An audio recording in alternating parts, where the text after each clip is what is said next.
Femme.com vous emmène maintenant au cœur d'un centre spécialisé en yoga pour découvrir des tas de formes de yoga différentes.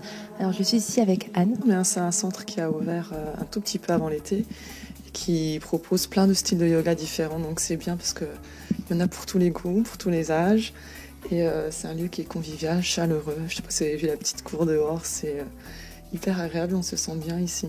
C'est un sport, c'est considéré comme un sport ? C'est une activité physique dans le sens où on travaille de manière concrète le corps, les muscles. Ça peut être très dynamique aussi, mais il y a une dimension et un contexte qui est un peu plus large que juste un sport. On travaille beaucoup la respiration, la concentration, l'attitude qu'on cultive dans notre pratique. Donc c'est un sport et c'est un peu plus qu'un sport. Une question qu'on se pose toutes, est-ce que le yoga fait maigrir ? Ça dépend quel type de yoga et puis ça dépend aussi pourquoi on est en surpoids.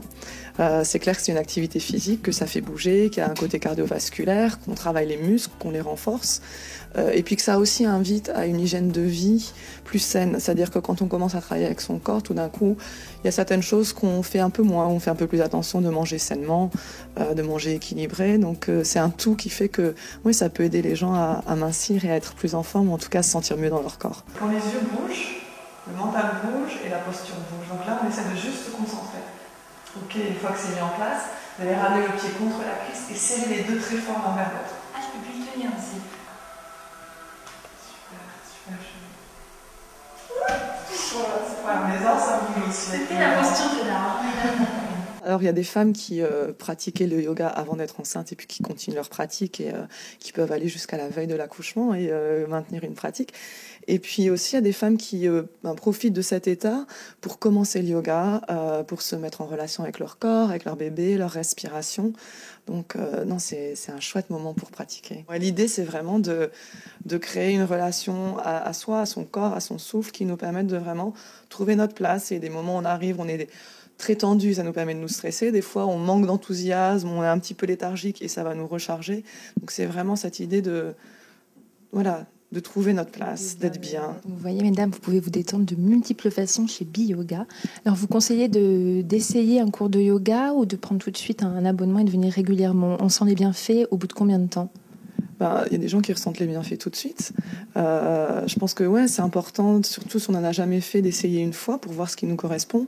Et puis si le style qu'on a essayé, c'est pas tout de suite ça, de réessayer un autre cours, un autre professeur, parce que c'est une question de feeling et d'affinité. Ok, vous allez tourner le pied droit à 90 degrés. Voilà, mettre les mains sur les hanches, sentir le bassin. Je peux bouger le buste. Non, vous regardez pour l'instant face à moi. Voilà. Et juste de sentir les pieds sur le sol. Et vous pliez le genou avant vers le quatrième orteil. Tout en raffermissant. Tout en raffermissant. Voilà. En gardant les mains sur les hanches, inspirez et étirez la colonne. Créez de l'espace. Voilà. Donc vous reculez les épaules, vous ouvrez la poitrine et vous étirez les bras sur les horizons. Et vous regardez loin devant vous.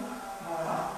Descendez un tout petit peu les épaules. Voilà. L'idée vraiment, c'est à travers les postures de sentir que notre corps a de la force, que notre corps est capable de s'ouvrir, de s'étirer, de devenir plus souple. Qu'on peut ouvrir notre respiration et à travers chaque posture c'est vraiment de trouver ce point d'équilibre en soi. Donc c'est pas juste l'idée de faire une posture de fou pour le plaisir de faire une posture de fou, c'est pas ça, c'est de vraiment trouver sa place.